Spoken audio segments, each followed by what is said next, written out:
Healthy અને tasty મગનું salad બનાવવા માટે સૌપ્રથમ આપણે ટમેટા, લસણ, લીમડો, લીંબુ, કાંદા અને ફણગાવેલા મગ લઈશું. એક બાઉલમાં 1 ચમચી તેલ નાખી એમાં રાઈ, જીરું નાખી અને લસણ કકડાવી નાખો. લસણનો કલર ડાર્ક બ્રાઉન થાય પછી તેમાં લીમડાના પત્તા અને કાપેલા કાંદા નાખી અને તેમાં આપણે હળદર, મીઠું, જીરું, ચટણી નાખી અને હલાવી નાખવા. આ બધી વસ્તુ થોડીક વાર સતળાઈ જાય પછી એમાં ટમેટાના કટકા નાખી અને ચડવા દેવાનું.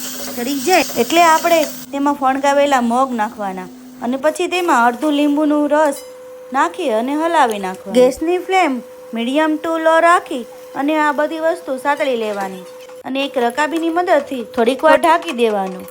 5 મિનિટ જેટલો ટાઈમ થાય પછી આ રકાબી ખોલી અને આ બધી વસ્તુ સરસ રીતે ચડી ગઈ છે એ જોઈ અને ગેસની ફ્લેમ બંધ કરી દેવાની. તો બની ગયું આપણું મગનું સલાડ. હેલ્ધી અને ટેસ્ટી એવું મગનું સલાડ તૈયાર.